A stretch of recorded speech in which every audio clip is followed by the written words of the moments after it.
What's up, guys? It's your boy the May Boom, and I am back for another video. WWE Bad Blood. Man, this was a good pay-per-view. It was a good pay-per-view. I'm not gonna say it was crazy like the greatest pay-per-view, but it was good. It was a good pay-per-view. I liked the beginning of it, and I really liked the end of it. I thought the ending and the beginning were the good points of the pay-per-view, and I understand now why CM Punk started out the show. I understand why he started the show. So the Drew McIntyre and CM Punk match was really good. It was really good.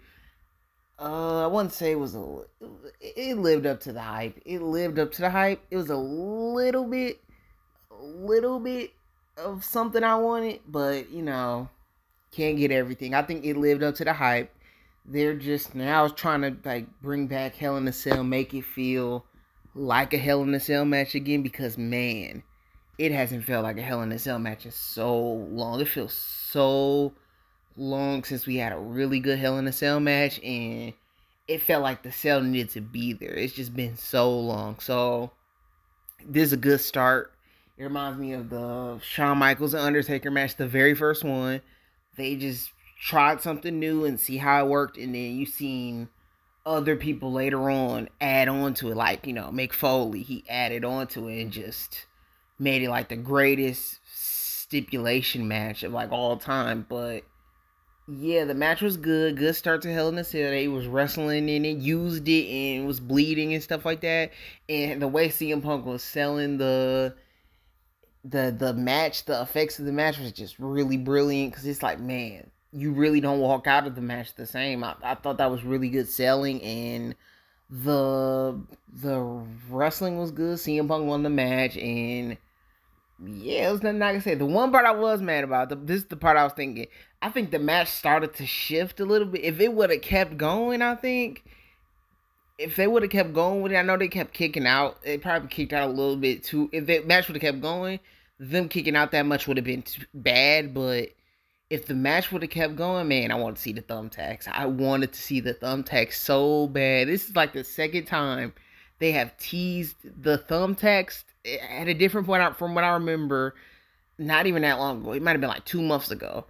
They had a bag, and everybody in the bag. Everybody thought it was gonna be a thumbtack. Everybody thought it was gonna be thumbtacks. Maybe it was Cody Rhodes versus AJ Styles or something. I don't remember, but then it ended up being like a rope or a chain or something like that. I don't remember what match it was, but I was so mad. And I remember the fans were kind of disappointed because we all thought it was gonna be thumbtacks, and in this match, it was the same thing. I loved what they did. It wasn't thumbtacks, but I loved what they ended up doing. But man, I think it would have been the same effect if you would have used the thumbtacks. But who wants to go through thumbtacks, honestly? Who wants to go through that? But yeah, the match was good. CM Punk won, and we'll see what goes on from there, man. Just a really good match. You got Bayley versus Nia Jax. I don't know what's going on with Bayley, man.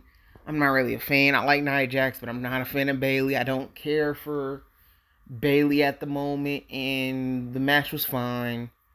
And then my favorite part of the match was the ending when Tiffany Stratton comes out. Man, she just needs to win the belt. She needs to win the belt very, very soon.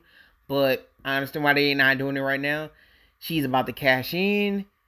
Nia Jax sees that, and then Tiffany Stratton then doesn't cash in. And I know they've been kind of doing that for a minute, but I don't think it's getting old yet. I don't think it's getting old like the Damian Priest cash-ins. That joke was getting so old. But yeah, Nia Jax ends up winning, and the bonsai drop was so nasty. That joke was so brutal. Oh my god, it was so bad. But yeah, Nia Jax wins, Bayley loses again, and we'll see what goes on from there. The next match was, I think it was Damian Priest versus Finn Balor. The match was fine. Finn Balor got extremely buried. He got extremely buried. When is he going to win a match? When is he going to win a match? I think that's just, they're wasting him. They are wasting Finn Balor. This man doesn't win nothing. This is where I get mad the most. I feel like Damian Priest got jumped. He got hit with like 3 of the stumps. The coup de grace, the stumps that Finn Balor does. And Finn Balor yeah, that was the main thing. He just got jumped and then he hit him with the 3 stumps. It was like, yo, he should be done. And then Damian Priest just gets up, hits him with one move, and then that's the end of it. And he beats up 3 guys at the same time. You can tell when somebody is the top official's favorite. They love Damian Priest, man. They love this guy. But he ends up winning. Finn Balor ends up losing, and I think that's really disappointing. They wasted the Demon. I was thinking about this. The Demon, man.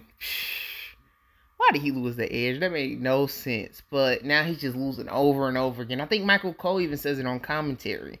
He has not been the same since SummerSlam of like 2016. He has not been the same since then. I don't know what's going on with Finn Balor. But yeah, Damian Priest wins.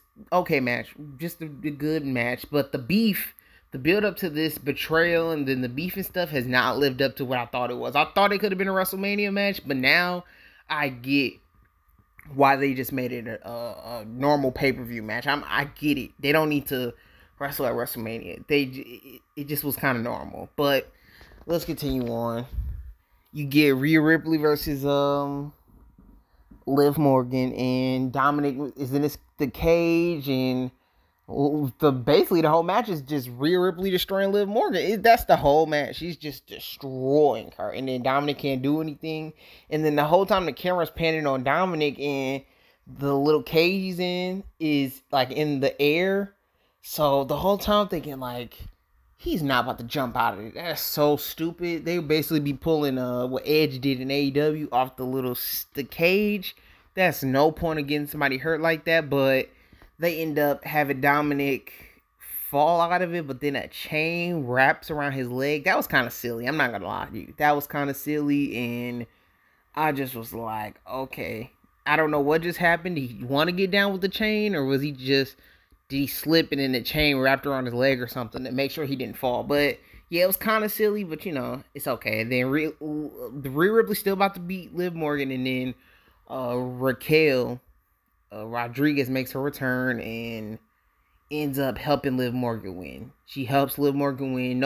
It was not a single reaction to her return. It was kind of awkward, and then she it just was an awkward return. But yeah, she's back, and we'll see what happens. I'm pretty sure it's gonna work out, and yeah, I hope this whole feud makes her better. I feel like at one point Rhea Ripley and Liv Morgan both were trying to find themselves, and I hope this helps Raquel find herself also. So let's just get to the main event. So you get to the main event. Cody Rhodes gets a good entrance. Roman Reigns gets a cool entrance. And the Bloodline, facing the Bloodline. Cody Rhodes, Roman Reigns versus the Bloodline. Jacob Fatu versus and Solo Sikoa, not versus. But the match is good. Really good match. Really good match. And my favorite part is probably the Cody Rhodes jumping off of the turnbuckle onto the announce table. That jump, I hate that spot so much because all I think about is the wrestler's knees hitting the corner of the edge of the table. I hate that so much because they always get injured. I think Logan Paul got injured and Jacob Fatu got injured from the edge of the table. It's a weird, nasty spot. But yeah, it looked like Cody Rhodes was alright. He landed, and they end up winning. They end up winning the match, and then the Bloodline's trying to jump them after the match, and then you get a return of Jimmy Uso, man. I hope that he ends up becoming just as good as his brother, because the crowd went crazy. We was all wondering where Jimmy Uso's at. So I'm happy he's back, and you then see Jimmy Uso and Roman Reigns hug, and that was a good moment. So I hope that they bring Jey Uso into the storyline. And I just wish Jey Uso was at more of these pay-per-views, man, because the crowd be going too crazy. They was going crazy for Jey Uso tonight. But then the Bloodline's trying to fight. They trying to fight it, and you know, Cody Rhodes, Jimmy Uso, Roman Reigns ended up pushing them back, and then The Rock makes his return. After months of waiting, The Rock makes his return. I'm so hyped. The final boss, that entrance is so hype. It's just every time you get goosebumps when you see him in that entrance. The whole Hollywood Rock theme, man, it just goes so hard. It's fun to watch. But I wonder who he's going after. He's going after somebody because he stared at him, hit him with an eyebrow, and he did the throat thing. I don't know what that's called. I don't know what that's called, but he's coming for somebody. I think it's gonna be Cody Rhodes because he said it that he was going after Cody Rhodes when he comes back. So I think he's first, but Roman, I think that's the WrestleMania match. But tell me how y'all feel about it. Did y'all like Bad Blood? Or did y'all think it was okay? Or did you think it was bad? But peace out, y'all. Anime Boom out. Peace.